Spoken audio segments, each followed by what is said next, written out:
who come short again and again, because there is no effort without error and shortcoming,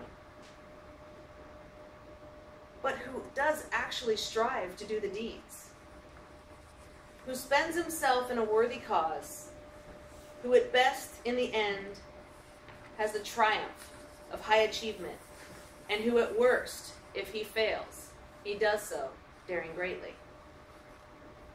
Fellow Toastmasters and honored guests, 80 years is a long time, and my mother-in-law is in her 80s. My mother-in-law was in the hospital in Everett in March of 2015, and she was diagnosed with a staph infection in her knee, which led to subsequent surgeries, and she then, being under anesthesia for so long, she had some dementia that had really become way more apparent at this point in time. And so we had to make a decision. She was living on her own. Her husband had passed 10 years prior. So we weren't really sure what to do next. So we asked her what she wanted. Do you want to move to a home near your friends in Seattle, or do you want to move in with us? She decided she wanted to move in with us. We gave her the choice because we both realized that if we were in her position with no other, my husband has no other siblings, with no other family, that I wanted her to be able to choose. Wasn't quite sure what I was getting myself into in the beginning, but I was riding high for the first few months. Well, of course, like the first 8 weeks, she was still in a sniff getting her IV antibiotics. So at first I was like, yeah, I'm doing this good thing. Look at how great I am. I'm awesome. I'm getting all these points, wife points, daughter-in-law points. I'm teaching my children how to treat their elders. I was so excited. And then reality started to set in. I remembered that I didn't really like my mother-in-law. And even her own husband called her a contrarian. Because you would tell her, hey, I'm going to Seattle to go do something, and she would say, oh, traffic, and you'll never find parking. Everything was always negative. My favorite was when she would speak about me as I'm in the room to my husband and say things like, Steven, does Koreen like lamb? And I'd look at her and say, yes, Koreen likes lamb. And as I noticed, she also was very good at trying to parent my own children while I was in the room, which is, I'm sure, if anyone has ever had that happen to them, probably their favorite thing in the whole wide world. So I was starting to get very negative. And as the negativity built, so did the resentment.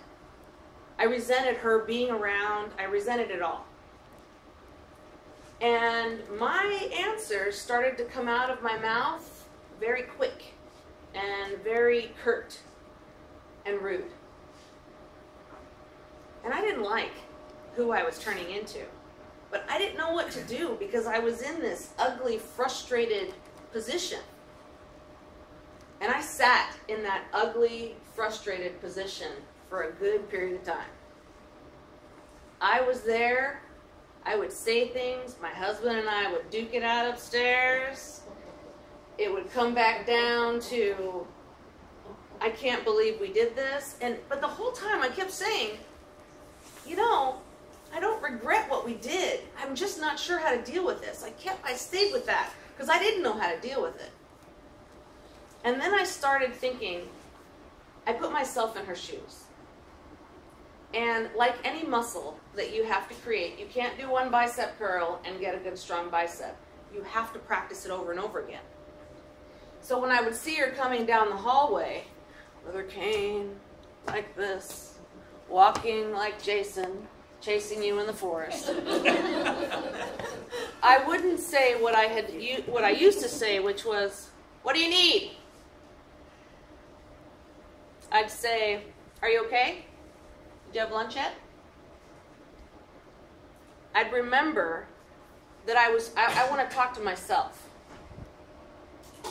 That's what I want to do. I want to be able to, anything I say to her as if I was talking to myself.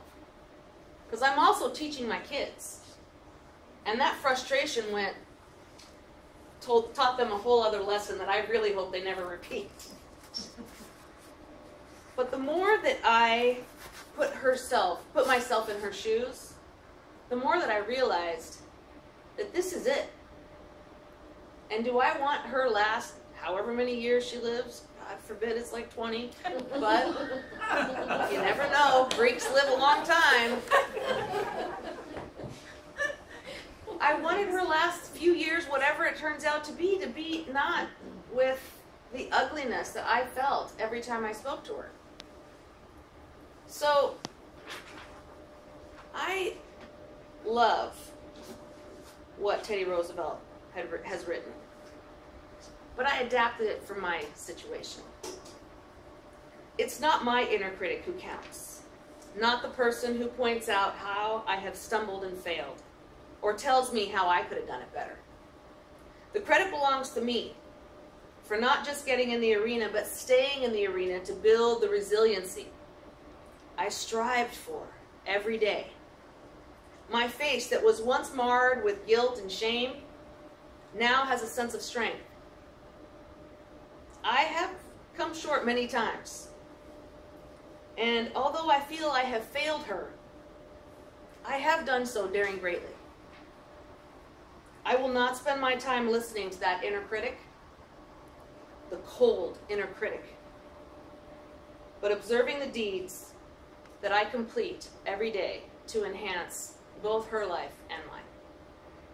Fellow Toastmasters.